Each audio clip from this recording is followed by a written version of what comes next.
Yeah. Be re-traumatized. So we're going to open in prayer. We're at the 24th Heidelberg session. Let's pray. Loving God, thank you for this time together. Thank you for living and moving and having your being so that we, through you, live and move and have our being. Give us everything you see that we need. Take everything from us that you see that we don't need. And in everything, give us the heart and the spirit of Jesus. Amen. So, for review, God is sovereign. That is that. Do you think God is not sovereign? What do you think? Is God sovereign or not? Absolutely. Okay. If everything in the universe is going to unfold as it ought in the fullness of God's time, then God has the first and the last and the middle word too, right? Okay. This is important. In Romans chapter 13, the Apostle Paul tells us all authorities exist because they are appointed by God.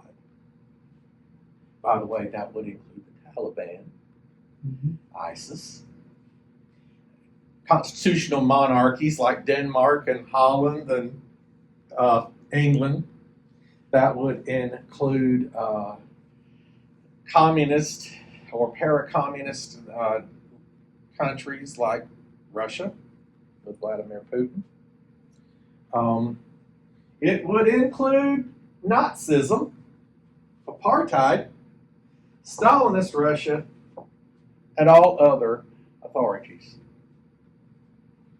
By the way, that authorities that's being spoken of by Paul is big. I'm speaking of civil authorities, but that would also include the General Assembly of the Presbyterian Church USA, the Church-wide Assembly of the Evangelical Lutheran Church in America. It would include the Vatican. The demons. And then all authority exists because all authorities are appointed by God. Just to be clear, John, I think you turned there. Read Romans 13:1 for us. Let every person be subordinate to the higher authorities, for there is no authority except from God, and those that exist have been established by God. So, that being the case, what does that mean about Nazism or apartheid or Stalinist Russia? What do you think about that?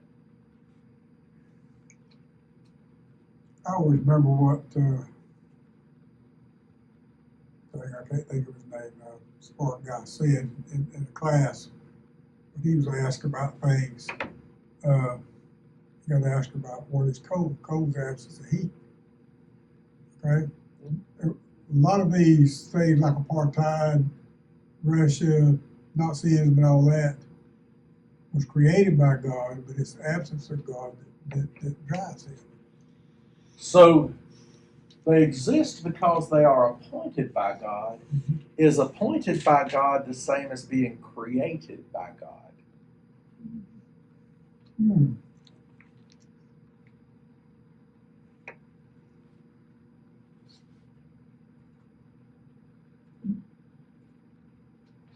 What do you think? You have to have somebody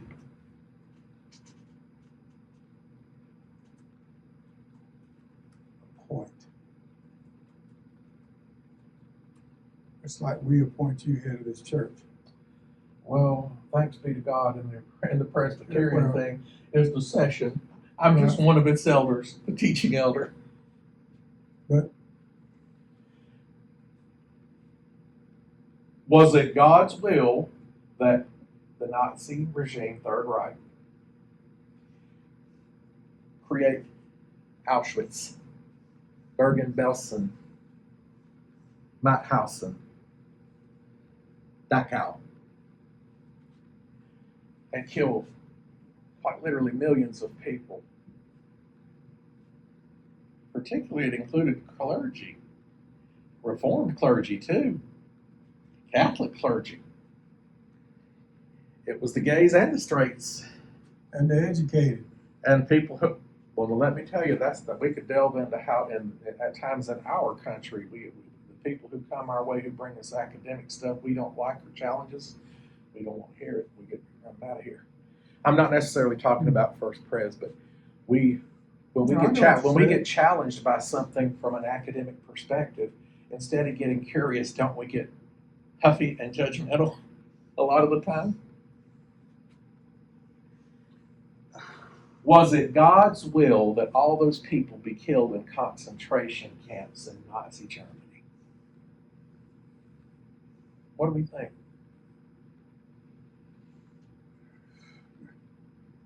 I can't see it. We know we know that death's inevitable because that come about in the garden. But torture and all that, no, I don't think so. I mean, I don't see, because I look at it, the absence of love is hate, and the absence of that is God not being there. So if God is present everywhere, how is love ever absent? Well, it gets. I'm not trying to be cheeky. I know. You making me think, and I, Can I give you the footnote to that verse and Please. the following 6? Keep going. Paul must come to grips with the problem raised by a message that declares people free from the law. How are they to relate to Roman authority? The problem was exacerbated by the fact that imperial protocol was interwoven with devotion to various deities. Paul builds on the traditional instruction exhibited in Wisdom, which is not in your Bible, according to which kings and magistrates rule by consent of God. From this perspective, then, believers who render obedience to the governing authority are obeying the one who is highest in the command. At the same time, it is recognized what Caesar has the responsibility to make just ordinances and to commend uprightness, back to wisdom again. That Caesar is not entitled to obedience when such obedience will nullify God's prior claim to the believer's moral decision becomes clear in the light of the following verses, which is the next 4 verses. So there's a context here, but it doesn't change the question. The context comes to, is there a point in time, and really this comes down to it, is there a point in time as a Christian where civil disobedience is faithful? the country didn't happen. Is there a time when civil disobedience is faithful? And Joey says the American Revolution, which, by the way, the English Crown called the Presbyterian Revolution. Remember that. You can read this anywhere. Because, oh no, they think we shouldn't have bishops and they're undermining the structure. It's those Presbyterians that did it. So just go read it. Look, Google the Presbyterian Revolution. I might have sent you a link to that recently. It was very funny. A lot of people, you don't hear that in the history books because maybe they're trying to separate church and state to a fault. But seriously, the English interpretation of the revolution wasn't these colonists are coming to get us. It's these Presbyterians won't stop. That's what it was. Ask your question again, please. What was your last question? You just asked about civil disobedience. Is there a time when civil disobedience is faithful? Absolutely, in my opinion, absolutely. Pro-choice, pro-life. That's what about if the government forbids? And again, we're talking about political stuff, but I'm not trying to be political. Right. If in the United States of America, a law is passed rescinding the free exercise of religion, and it now says we have to all be atheists. And that means there can be no more churches, there can be no more celebration of sacraments. What then? Do we stop as God's family gathering around bread and No, wine? because they still do that in Russia and China and Cuba House churches. and wherever churches are outlawed, they still meet in small groups and worship God. So governments, this is bringing us to this question. While governments might be appointed by God, Paul certainly thinks they are, governments can behave in ways that would not indicate they recognize that God has appointed them. Look at Saul. What Saul did? He didn't wait and do what he was told to and done the sacrifice.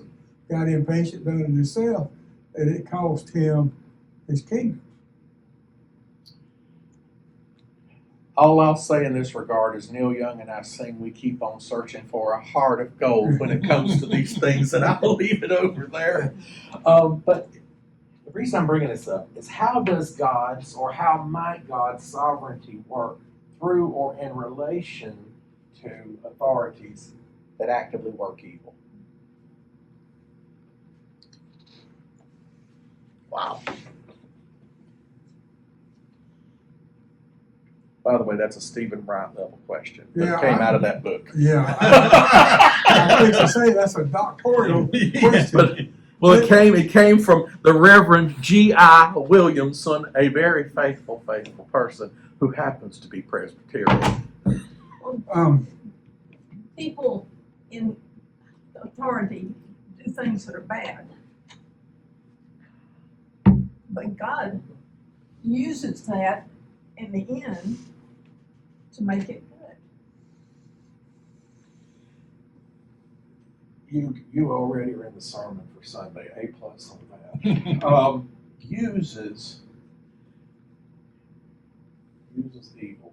Uses, when we say uses, does that mean God causes the evil or God works through it?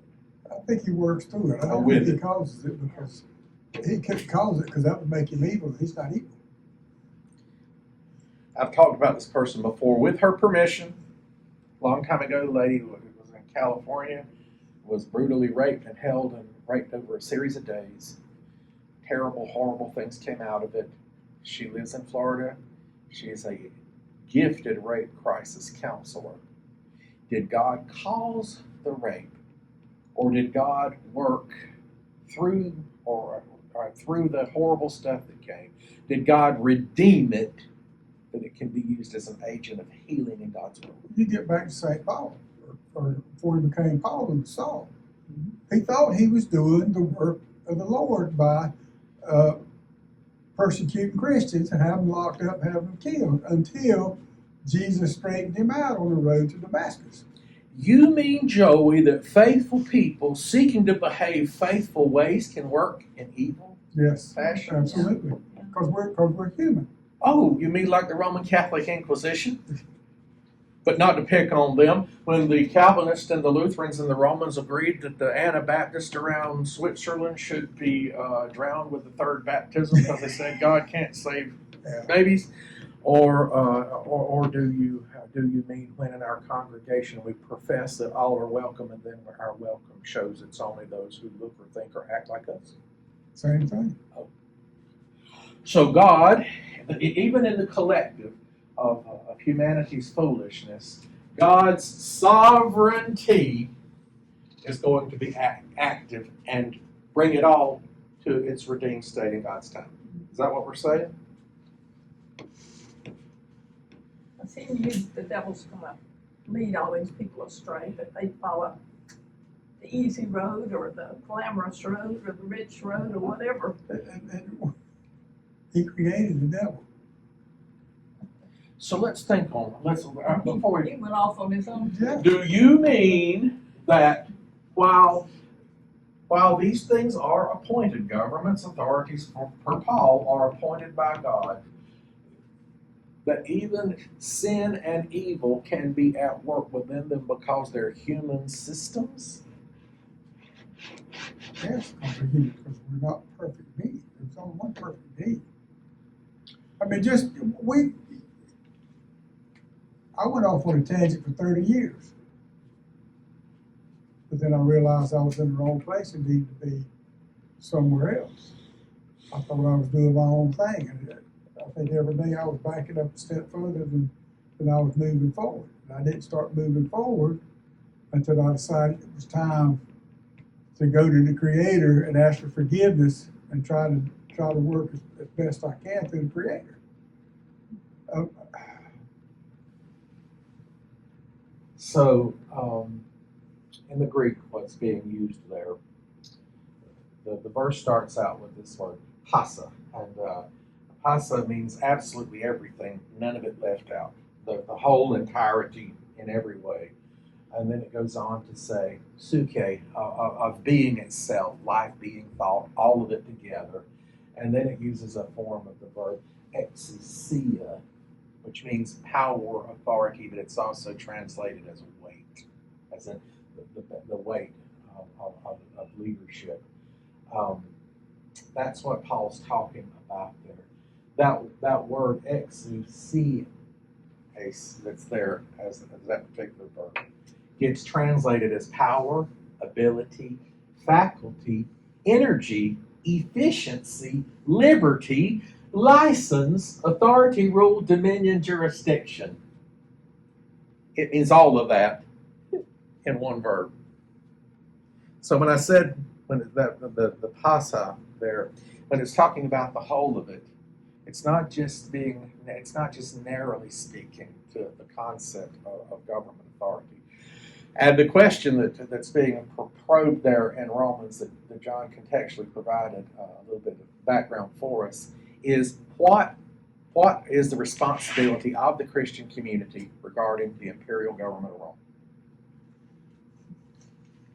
And remember, in Rome, there are state gods and there are household gods as well.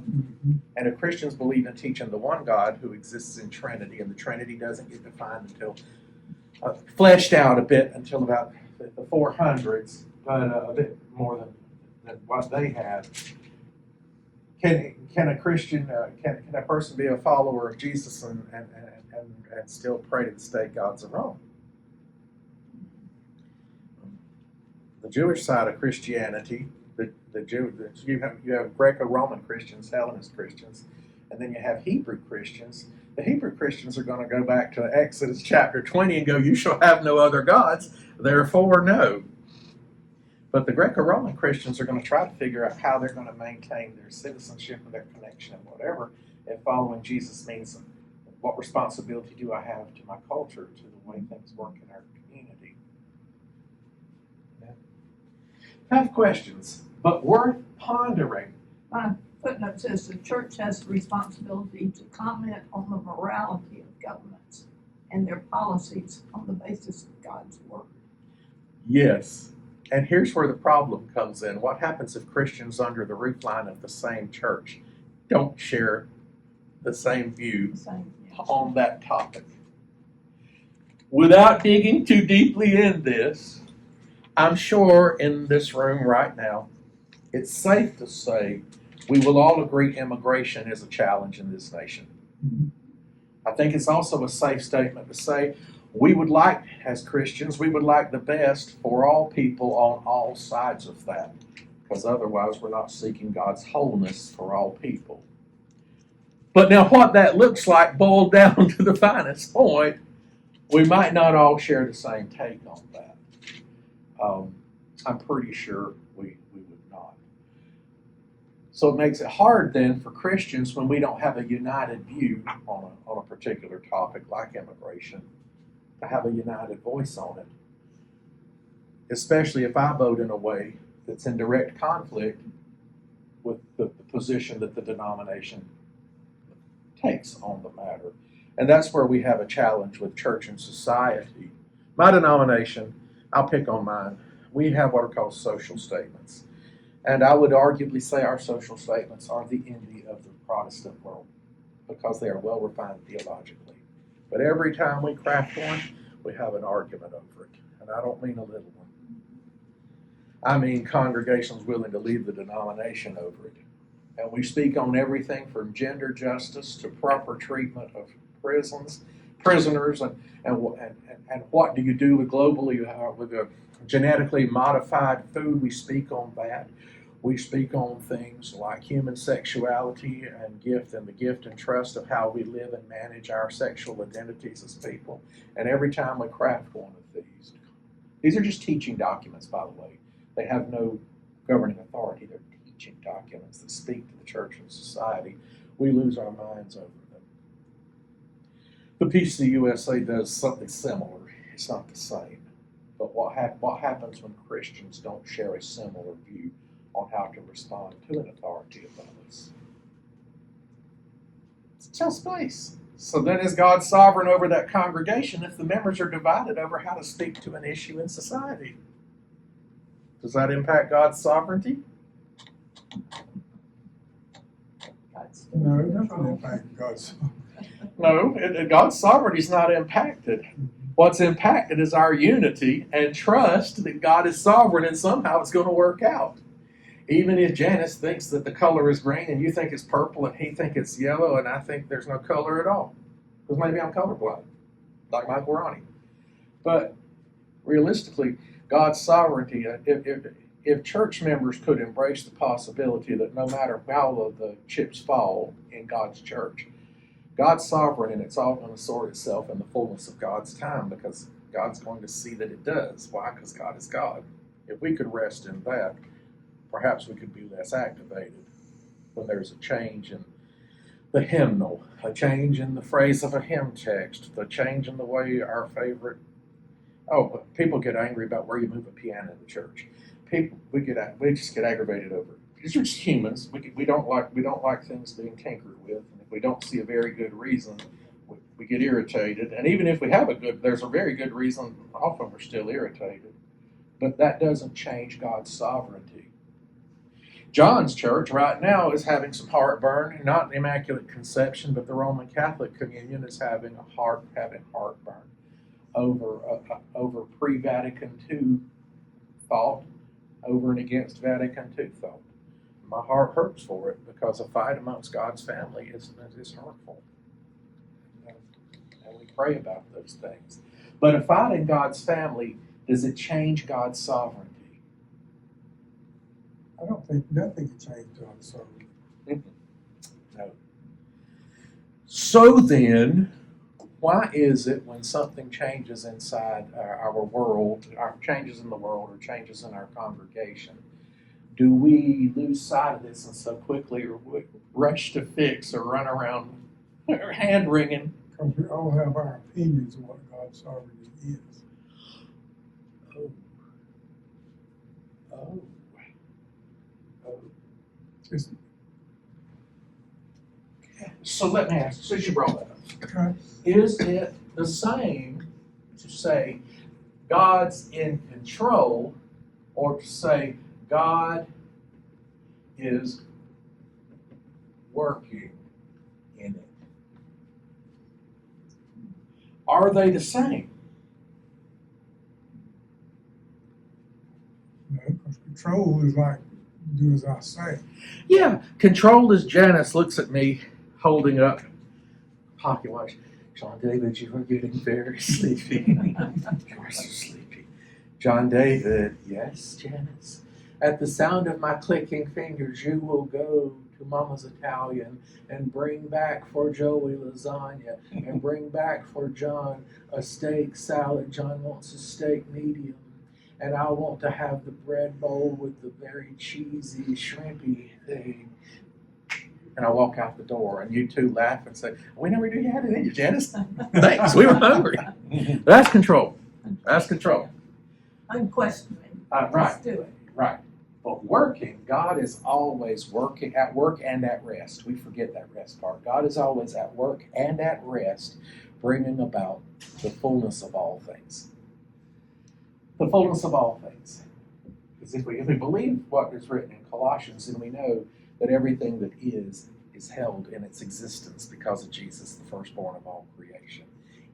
If that is so, and as Christians we would say it is, then we have to embrace that even imperfect governments, which, though appointed by God, can work in ways that are evil, even in their failings and outright evil, God's still going to work things out in the fullness of God's time to the good. To the good. You'll hear a sermon on that on Sunday. So we're not going to dive too much further in that. I had a mechanic that worked for me here in Taylor County. He was a good old boy from Kentucky. Uh-huh. He belonged to one of those small churches down in Steinhatchee. Very good man. And sometimes when things were in a pickle in our department in there, and he'd walk over to me in the car and he'd put his arm on me and he'd say, "John, just do the best you can. Do your best, let the Lord take care of the rest." Mm-hmm. No matter what it was. That's how he lived. And he lived through some nasty stuff. Work and home. And it's hard to get through your head. Think about a time in your life where something seemed to go so absolutely wrong. And then at some point in time in the future, maybe days, weeks, months, years, you reflected back and realized because that happened, this other thing didn't. And this other thing was terrifying. I was driving in Cincinnati. I'll give you my example and that'll give you some time to think about your own. I am not familiar with Cincinnati. I have been in Cincinnati twice now, and the traffic is considerably more compared to Jacksonville. Not as bad as 295 by any stretch at 4 p.m. or 7 a.m., but still a lot. And I like Cincinnati, and so there are plenty of places to pull off if I start getting stressed and have a cup of coffee, eat that first, and be happy. I could not catch the exit because my wife, who was being my co-pilot, was reading her phone, and her phone lost its signal, and so I should have turned a mile and a half back. Well, stress being stress and irritation being irritation, she goes, "We should have turned back there." And I said, "Too late now. What do you want me to do about it, woman?" We're both like two stressed country mice in the traffic on Interstate 71. So, of course, she said, "Well, give her a minute. She's rerouting." As if my giving the phone a minute's going to matter. She's going to do what she's going to do. She's the phone. And so she reroutes us, and we get where we need to go. But where we would have turned off, we couldn't have gotten very far because there was a cataclysmic wreck. And we would have been stuck there or in that wreck itself. Now, while I do not necessarily believe God controlled Harriet's phone, I cannot help but be grateful that God worked in such a way that we did not get off on that exit and either be held up there forever or actually be in the wreck.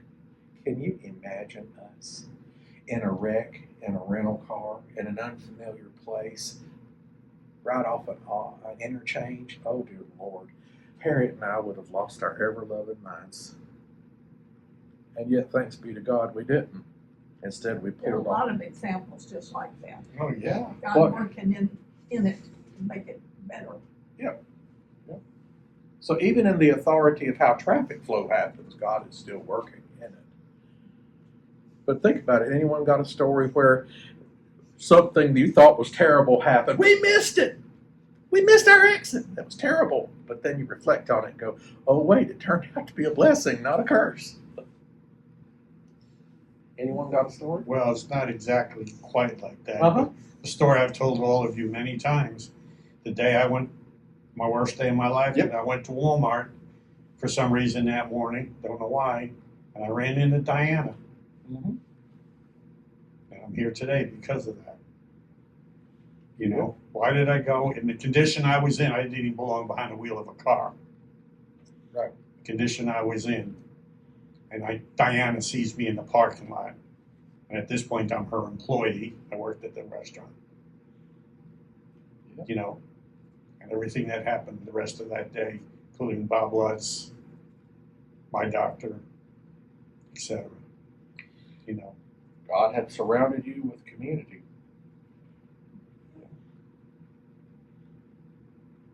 So while God did not cause the bad things that you were experiencing per se, God certainly was working in and around it to give you a community.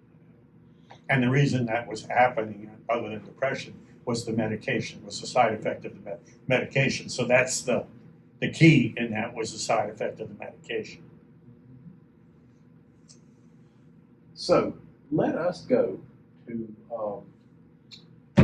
Lord's Day 14, question 36.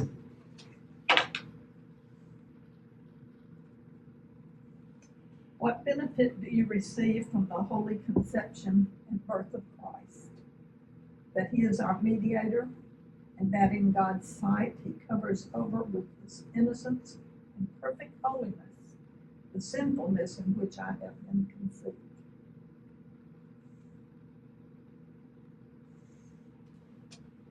What do we hear in that makes us go, yay, good news?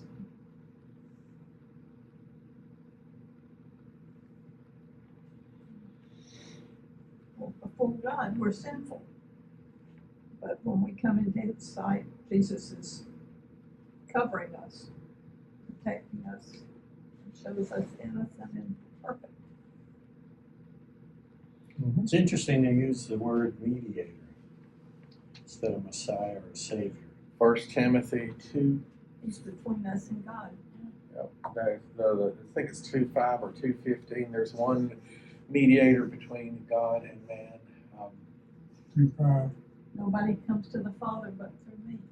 A mediator. That word mediator is going to show back up in my Sunday school lesson. I think I start this Sunday, right? Yes. Thanks.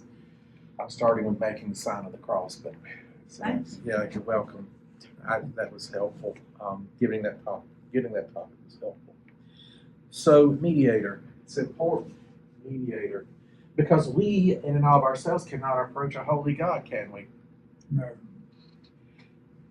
Holy Week, Father Matthew is leading the homily giving a homily that morning in the Methodist Church, and he bluntly said, when talking about the dogma of purgatory, that he himself did not know that he could exist in a fully holy space. And people were like, what? But it was a faithful thing to say, since I don't see that I live that perfect a life. But he himself said that, and there's wisdom in what he's saying there. From the Protestant point of view, holy people, and what's the Catholic point of view, unholy people cannot approach a holy God. A holy God can approach unholy people, which is why in John 14 we hear that Jesus is the Holy One who goes to prepare a place for all of us. We can't go and prepare that place for ourselves. Jesus the Son says he the Son has a place there forever, so he is the one. Why? Because he in essence is God the Son, and therefore can do these things that we cannot. So Jesus is ever and always the mediator for us. We can never mediate for ourselves. Why? We're not God. We're just always human. So there's that aspect there. So Jesus covers with his innocence, and that word perfect. We need to recognize that word perfect. We tend to turn it into, did I make a perfect Palmer method, capital A or lowercase a? When in fact, it's talking about complete. The Son is lacking in no way. It's not just rectitude of conduct. The Son's in no way lacking or wanting. So from his super adequate completeness, he's able to give us a completeness that we can never attain on our own. For example, Joey is a much better auto mechanic than I am. He has never worked on my vehicles. I have observed since I've been here, you working on your Jeep, doing things in 15 minutes that will take me 2 weeks. Out of your completeness of knowledge and experience, you can accomplish things that I cannot without a lot of work, or if at all. John, I can guarantee you, you're a better fisherman than I am. I've not been fishing but twice since 1989. I might think I'm as good as ever I was. I assure you I'm not as good as my ego would fool me to believe from lack of practice. That's just two things right off the bat. The Son is always perfect rectitude of conduct, yes, but also super adequate in terms of his complete holiness. And you notice the next thing, it says, my sinfulness in which I was conceived. The Son's not conceived in sin. The Son's not conceived in the way we are. The Son's begotten in a way we've never been, and exists in a way we become, all because of the Son's activity. Now, we're going to kind of just, this is recapping a little bit. Go to question 37 now. What do you understand by the word suffered? And someone read our answer. That throughout his life on earth, but especially at the end of it, he bore in body and soul the wrath of God against the sin of the whole human race. so that by his suffering, as the only expiatory sacrifice, he might redeem our body and soul from everlasting damnation and might obtain for us God's grace, righteousness, and eternal life. What's that expiratory word mean? Well, Expire means like to die or to expire, but is that what it's talking about? here's Suffering to death? a different translation of it. That during his whole life on earth, but especially at the end, Christ sustained in body and soul the wrath of God against the sin of the whole human race. This he did in order that by his suffering as the only atoning sacrifice, he might deliver us, body and soul, from eternal condemnation. What word did you use? Atoning? Is that okay? Okay. So I want to talk about this a little bit here. The Heidelberg Catechism uses the word wrath. Now I want to explain to you that there are these things out there called atonement theories. There are many of them. There are about 6 that are principal in Protestantism. This one is called penal substitution. By the way, we cannot know clearly which of these it actually is, and there are strong, depending on your, they're in every denomination, including the Roman Catholic side of the family. There's generally a prevailing one, but these others are always there. Penal substitution says God the Father is so angry at Janice Musgrove that, God the Father's going to get her. God's behind a cloud with a baseball bat going, I can't wait to smack Janice. And so Jesus gets on the cross and God the Father says, you say that you're going to take it all for her? You know what? I'm going to smack the snot out of you. And then Janice is free because the Father smacks the snot out of the Son, taking the punishment that Janice's imperfection and sinfulness conceived in sin. And the Father pours out the wrath on the Son, taking Janice's punishment, penal, like where you get the word penitentiary from. And so Jesus takes the spanking for Janice and all of us. That's penal substitution. And that is the primary atonement theory that is operating in the Heidelberg Catechism. Be aware of that. There are other atonement theories. My favorite one is called Christus Victor, Christ the Victor.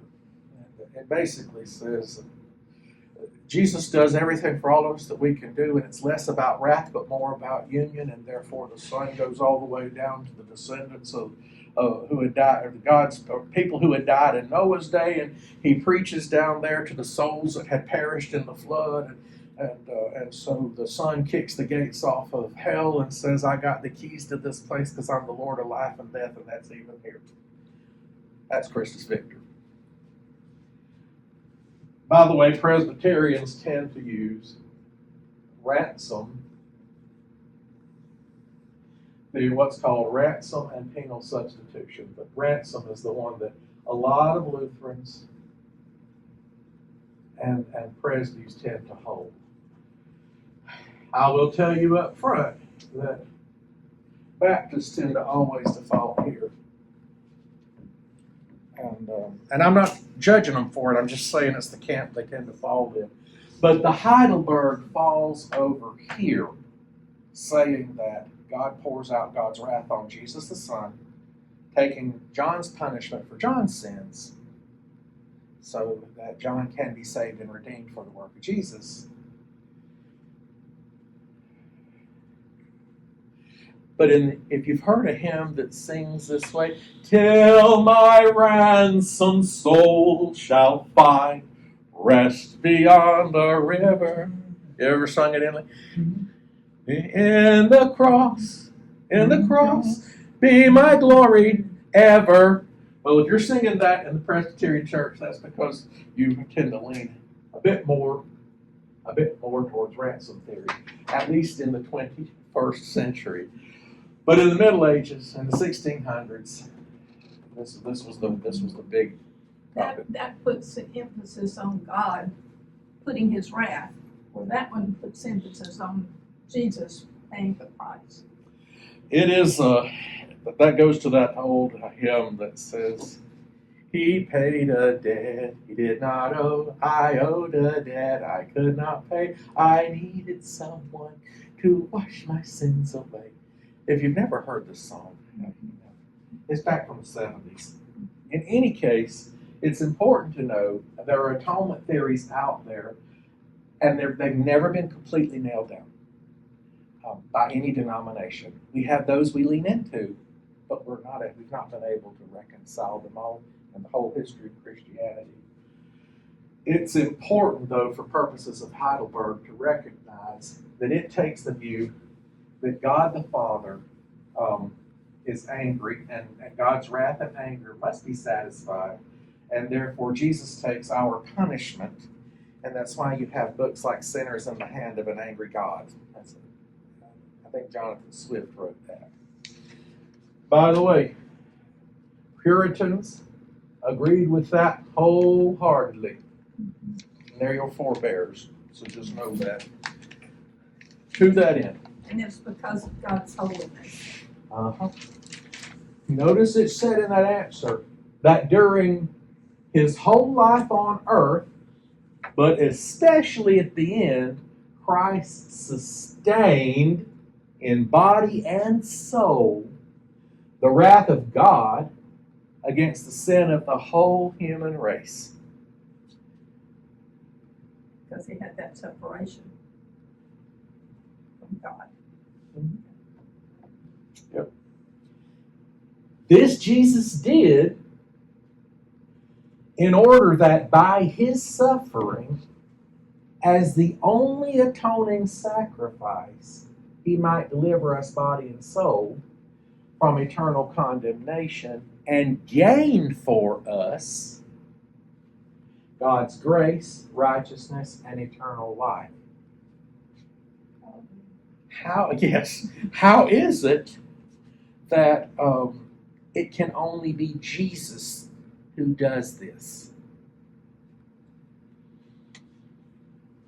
Why can John not do this for us?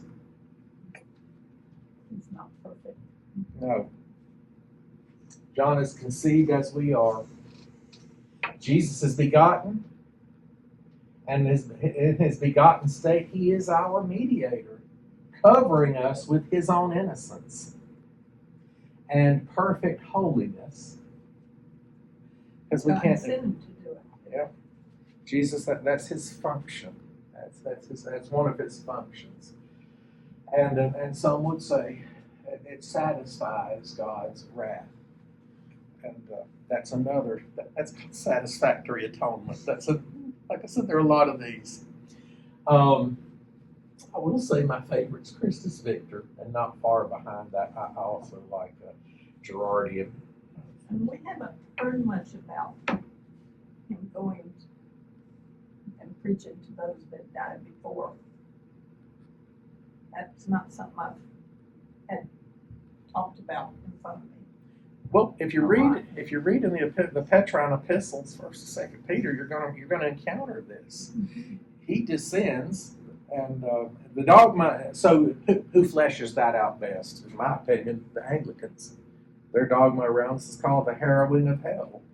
That does not necessarily mean he jumps on the back of Massey Ferguson 175 with harrows and turns the ground up in there. It literally means Jesus goes in that place and harrows it. He takes control of it, runs the joint, and takes the souls right out of there. If you wanna read about it, because you're curious about that particular doctrine, it's called the harrowing of hell. And there's a lot of medieval art about it. You'll see Jesus in victory with a bunch of people coming out of hell, and as they're coming out of the gates of hell, Satan's just raging in the background as their chains are popping off. It was a pretty image. But Have you seen much of that when you're growing up? I've seen that picture somewhere he's talking about because I had the imagery in my head when he got talking about it. If someone will text me Harrowing of Hell, I'll send you a link to some of that, and I'll send you some of the art to go with it. I just won't remember it. So look at question 38 now. Why did he suffer under Pontius Pilate as his judge, that he, being innocent, might be condemned by an earthly judge, and therefore set us free from the judgment of God, which, in all its severity, ought to fall upon us? What do you hear in that?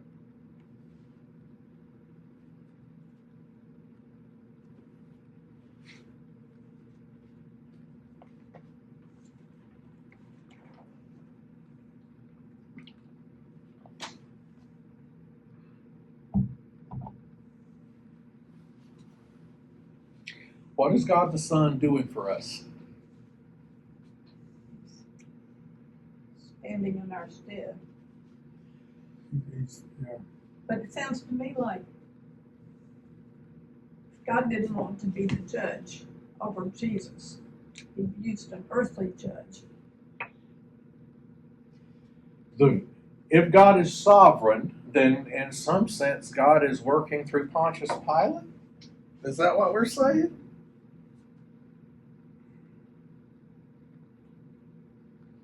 I mean, isn't he the authority? Just starting to see why these questions came up earlier. Can God work God's activity through an unjust authority, or an authority that's acting, even though appointed by God, that's acting contrary to God's desire, God's intent?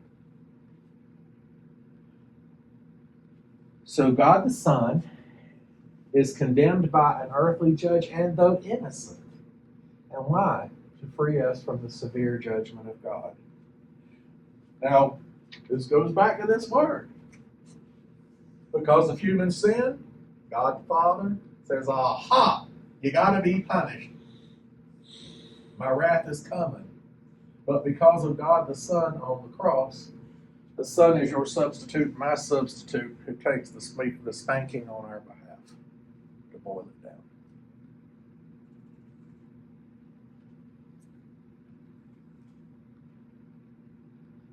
Have you ever seen somebody, or have you ever been a person who took the blame for something when it wasn't your fault because you would rather take the hit than let that other person take the hit? That's what he's saying here. That's exactly what it's saying. The Son, the firstborn, the only begotten. It says, well, if somebody's going to be spanked, it's me, Dad. Get at it. And the rest of us are watching and all. Isn't that the part that's stunning about the whole Passion reading when we get to Holy Week? Or if you can stomach watching it, Mel Gibson's The Passion. Oh, I see. I've watched it once. I can't watch it again because it made me I'm the throw same up. way. I watched it once. I watched it once, and about the Never next watched weekend I went to a Castillo weekend, and when they did the reading on the second day, it tore me up. And they're coming out with the next part. Right? When we sit here and realize that, the severe judgment of God, notice it didn't say, so free us from the judgment of God. Notice they put that modifier there, severe. Severe. And what are they talking about? Everything that Jesus goes through in Holy Week. It is very important. God's church historically places such an emphasis on what we're talking about here is the passion of Christ, which could be called the atoning work of Jesus.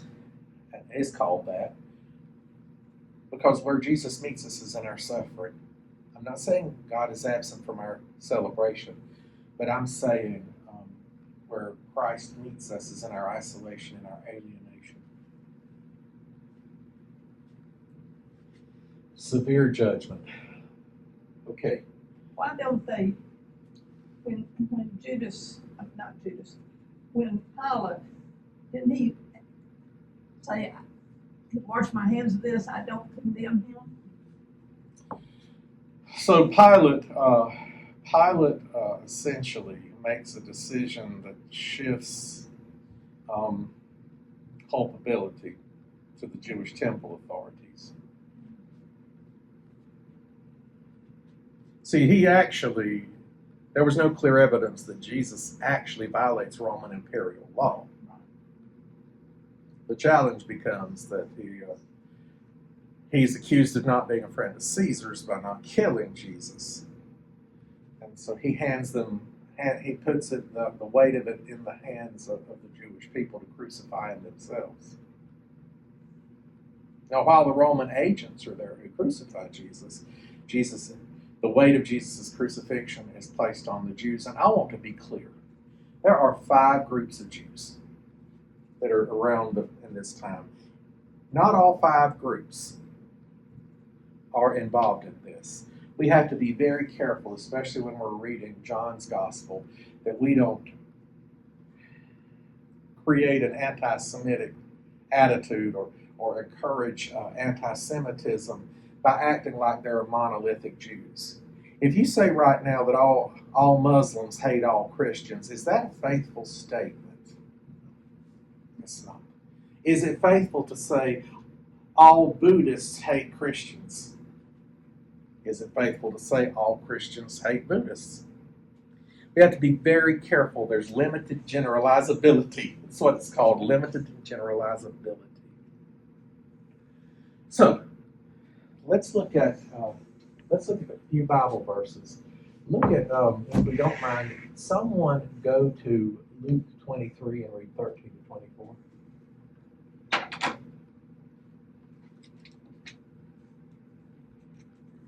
Pilate called together the chief priests, rulers, and the people, and said to them, "You brought me this man as one who was inciting the people to rebellion. I have examined him in your presence and have found no basis for your charges against him." Is that how far you want to go? Mm-hmm. So, imperial basis for the charges, where is it? No. We don't have any. They don't have any. Jesus has committed no crime against the empire. He was too wishy-washy to stand up and do the right thing. He wasn't even invested. Yeah. This is a squabble, and it's in his area. He's in the Fortress Antonia. This is just a squabble amongst religious sects to him. How invested is the Presbyterian Church, United States and America, in the Roman Catholic Church's current challenge with the Society of St. Pius X? Probably not at all. Have we even prayed for unity? No. Haven't studied it enough to know. Right. Without getting deeply into it, would we say that the Roman Catholic Church is Christians, but Christians' practice differs from ours? If our answer is yes, then the next question is, when they're aching and hurting, in some sense, what is our duty or responsibility to And them? pray for them too. You betcha. Yep. I can't tell you I'm praying every day for them, but I'm praying nearly daily. It was daily until I went to Cincinnati and my brain got fried trying to juggle all of that was up there. It was just enough to maintain praying for my people on a daily basis. So the question then becomes, if there's a fight in the Southern Baptist Convention, should we as other expressions of Christ Church be praying for them? Yes. You know, they've just affirmed again that women have no place in the pulpit and in other leadership positions as well. Is it helpful for us to tisk them, or is it better for us to hold them in prayer? We need to hold them in prayer. What about these Methodists? You know, we got plenty of them around here. I know a cantankerous renegade Methodist named June. Perhaps you know. I held an umbrella for that fine lady the other day. She's now going back to her church. Did she say that again? She's now worshiping back at First Place. She's back at First Methodist? Great. Environment is good. And she was up at Mount Gilead for a long time. Jesus blessed me on a hot, sweltering day to hold the umbrella over her while we were there, as faithful Father Kent did the graveside service for his mama.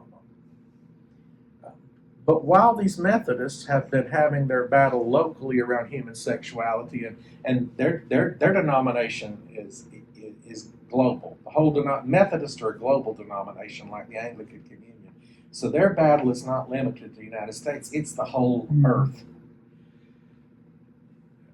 Does it matter for us to look over at a broken part in God's family and say, well, they're not Presbyterian, we're not predestined to focus on that?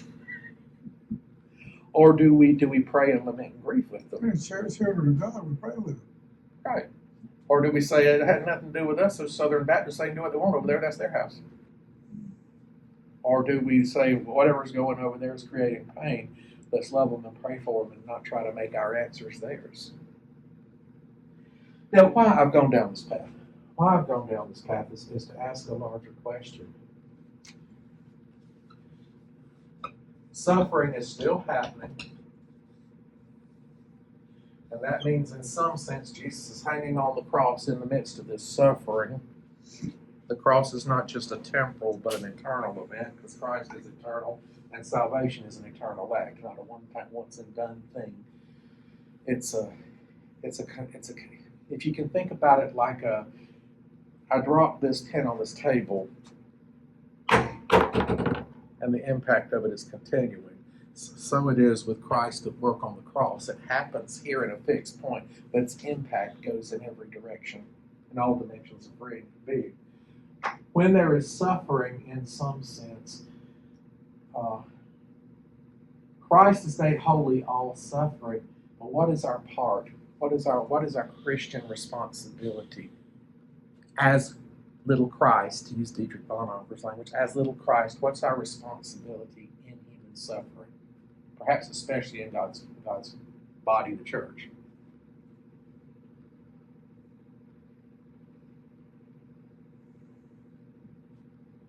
Recognize what he's done Recognize. and thank him for what he's done.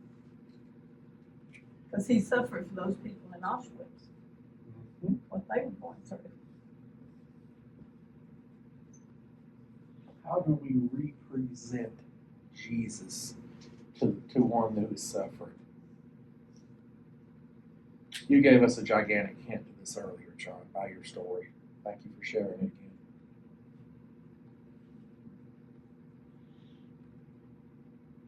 Being there for people when we see the need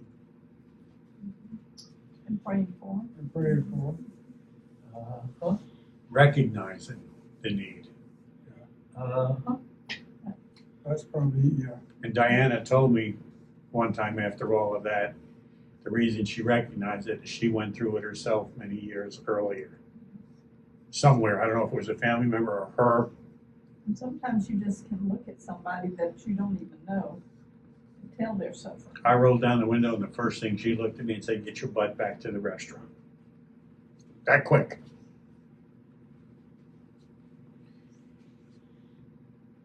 We go to them in our prayers.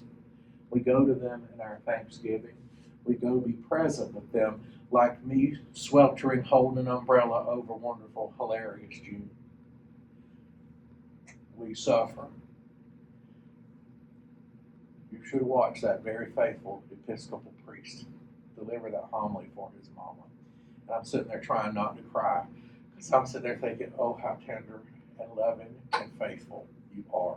And in my mind, trying not to go to a place of, this could be me with my mom not too long from now. Don't even think about that. It's easy to commiserate a lot. You go, you go to them, you suffer with them. with them, Mm-hmm.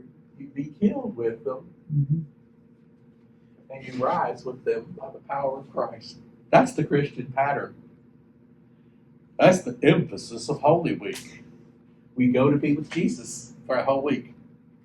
We suffer with Jesus during that Holy Week. We are quite literally killed with Jesus. I will tell you, the lowest attended service in the church here is Good Friday. Interestingly, the story talks about how Jesus is abandoned, and Jesus' church will abandon him on Good Friday when we celebrate Holy Week. I don't care whether I make that service 7 a.m., noon, 7 p.m., 10 p.m. It will never be heavily attended. It never is. Because people go, oh, it's so depressing. Well, I wonder why. We're killed with Jesus, and we rise with him. By the way, Holy Mother Church's answer to avoidance of that is when you show up on Palm Sunday, which is also Passion Sunday, you often get the Passion reading, so no escape for you. You still had to go be killed with him. And then you sit in silence for a period of time. By the way, this is where Holy Saturday fits. Which, by the way, it has another name too. You don't hear it very often. It's called the Great Shabbat. It means the great rest. It's tomb time. Sitting there in the grieving space, hanging between the death on the cross before the resurrection in the early morning. So we go to those who suffer. We suffer with them. We're killed with them. We sit in that place of death with them, and then by the power of Christ we rise with them. That's the Christian life. You hear a message other than that, you have heard heresy. Anyone that teaches you that, I don't care what their denomination, if they tell you that it is not that, they are teaching you something that's not faithful to Jesus. Suffering is a part of the Christian life. Raise your hand right now if you have not experienced suffering. Raise your hand right now if in some sense you're absolutely, completely whole and not suffering somewhere now. See? Somebody came home and had flooring and flood problems. It was suffering. Someone had a life cruising along and suddenly there was a divorce, and the next thing you know, you got someone in your house and you got to figure out how to jockey vehicles around. You know? You have things going on in your life, you have health issues, you ask a pastor and others to pray for you, and the person does. In the case of someone over here, I'm on antibiotics and decongestants and have tinnitus in this ear, and it's really annoying to hear that high-pitched ringing, competing. I can't even tell how loud I'm talking, to be very honest with you. I'm hoping I'm not mumbling. My son Stephen kept telling me on last week, Dad, speak up, you're mumbling. Do we need to stick you in the corner so you mumble yourself? All suffering is hallowed for the Christian by Christ's suffering. All of it. John Calvin writes copious amounts on human suffering. He writes on it far more than any other reformer. And he felt that suffering was the place where God taught us faith. But in suffering, we lean harder on Christ, and thereby we become more aware of what it looks like to be so utterly dependent on Christ, and we learn lessons about joining people in their own suffering. Someone said to me, are you going to go to the are you going to go to the visitation for Father Kent's mama? I said, no, I'm not. I'm going to go be at the funeral. And someone says, it's going to be so hot then. And I said, yes, but he'll be out there in it. I wasn't doing it to be noble. I was doing it because it's what Christians do.